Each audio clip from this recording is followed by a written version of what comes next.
Stephanie White under fire. What really happened in Indiana? Something happened during a recent Indiana Fever game that quickly became much bigger than one hard foul. Sophie Cunningham was running out in transition when DiJonai Carrington came from behind and made heavy contact with her around the neck and head area. Cunningham went down hard, and the play immediately drew attention from everyone inside the arena. The officials initially called it a flagrant foul. After reviewing the play, they upgraded it to a flagrant 2, resulting in Carrington's ejection.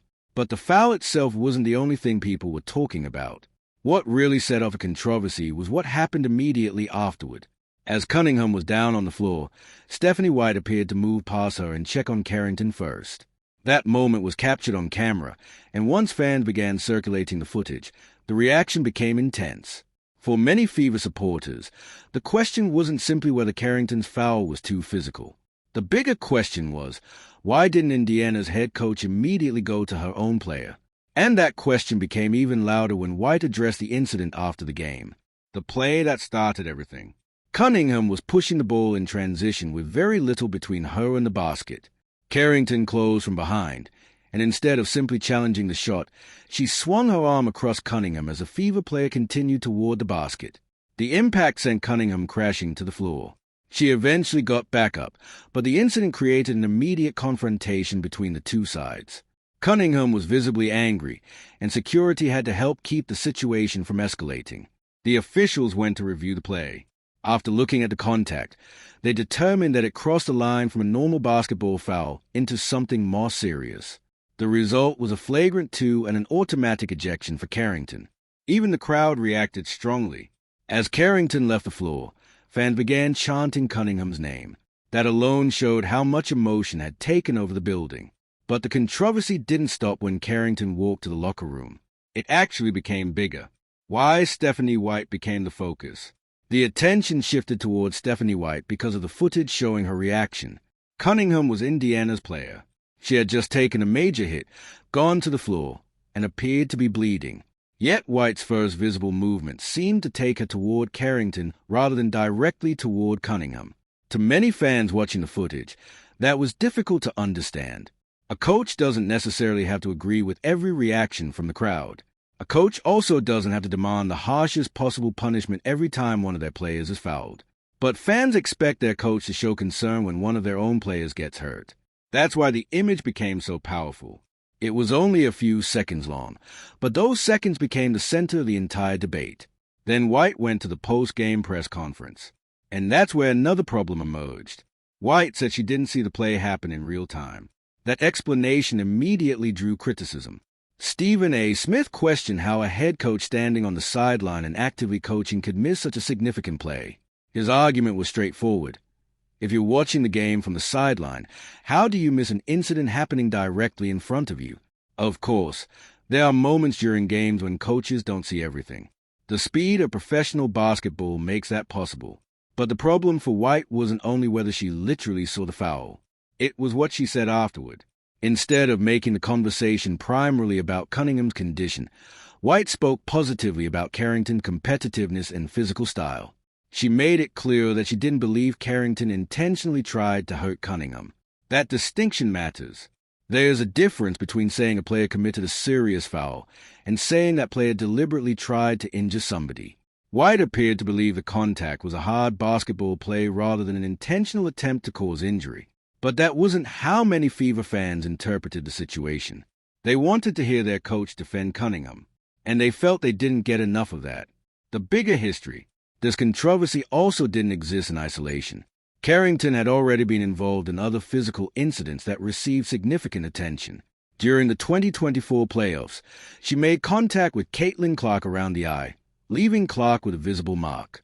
Carrington later explained that she was trying to make a play on the ball and did not intend to hit Clark in the eye.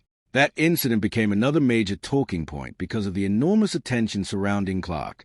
There were also other physical plays involving Carrington and other WNBA players that had generated discussion. So when the Cunningham incident happened, fans weren't watching it as a completely isolated event. They were remembering everything that came before it. And that is where the debate around White became much more complicated. White's previous connection to Carrington. Before taking over in Indiana, Stephanie White coached the Connecticut Sun. Carrington played under White during that period. White had also coached other players who later became involved in physical matchups with Clark in Indiana. That history doesn't automatically prove favoritism. It doesn't prove White wanted anyone to hurt Cunningham or Clark. And it certainly doesn't prove that every hard foul committed by a former Connecticut player is somehow connected to White. But it does provide important context for why some Indiana fans became suspicious of White's comments. They saw a coach defending a player she had previously coached while seemingly showing less visible emotion toward her own player. To those critics, the relationship made the reaction look even more significant. White had spent years praising the competitiveness and toughness of players such as Carrington and Alyssa Thomas. And when physical incidents involving those players became controversial, White often emphasized the competitive nature of their games. That is exactly what happened again here. White described Carrington as someone who competes hard. She argued that players aren't simply going to allow opponents to walk to the basket. From a basketball perspective, that philosophy isn't unusual. Defense is supposed to be physical. Players are expected to compete. Coaches don't want their teams playing timid basketball. The problem is knowing where the line is. The Caitlin Clark connection. The situation became even more sensitive because Caitlin Clark was already at the center of a much larger conversation about physical play in the WNBA. Clark has faced plenty of aggressive defense since entering the league. Hard screens, physical contests, contact around the basket, plays that have generated arguments among fans, players, analysts, and coaches. White herself acknowledged that Clark dealt with a high level of physicality.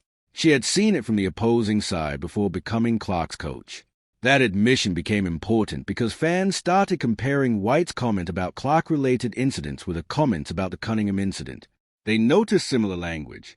The message was often about competition, toughness, and the physical nature of basketball. For supporters of White, that's simply consistency. They believe she understands that professional basketball is physical and doesn't want every hard foul turned into a larger controversy. For critics, however, the issue isn't toughness. It's protection. They believe a head coach has to make it clear that there's a difference between aggressive basketball and dangerous contact. And they want to know whether Indiana's players feel protected when something crosses that line. The Alyssa Thomas incident, another incident involving Clark, added more fuel to the debate. Alyssa Thomas was involved in a physical play involving Clark that drew widespread criticism. White initially described the situation as unacceptable. She also made it clear that she believed the attention surrounding the incident had become part of a larger online argument. But as time passed, White's comments focused increasingly on the idea that Thomas was simply an extremely competitive player. White praised Thomas as one of the best players she had ever coached. She talked about her intelligence, her ability to read the game, and her overall skill. Again, that doesn't prove anything improper. A coach can admire a player's talent while disagreeing with a particular action. But fans began comparing those comments with White's response to the Cunningham incident. The question became whether White was applying the same standard to everyone. Then came the booing. The controversy eventually followed White back into the arena. At a subsequent home game, fans reportedly booed the Fever coach during introductions. That's significant. Coaches can survive criticism from social media. They can survive criticism from television analysts. But when your own home crowd starts booing you, the situation has reached another level. Indiana fans weren't simply arguing about a foul anymore. They were questioning whether they trusted the coach leading their team. Some fans felt White had failed to publicly support Cunningham. Others believed she had been too protective of Carrington. And some saw the entire situation as another example of the larger tension surrounding Clark and the way she is defended across the league. The debate became so large that Indiana Lieutenant Governor Micah Beckwith also weighed in publicly, calling for White to be fired and arguing that the Fever should defend their own players. That's unusual territory for a coaching controversy. Once political figures and national sports personalities are commenting on a team's coach, you know the story has moved far beyond the locker room. But should White be fired? This is where the argument becomes much more difficult. If the only evidence were one awkward moment on the sideline, firing a coach would obviously be an extreme response. Coaches make mistakes. They miss plays.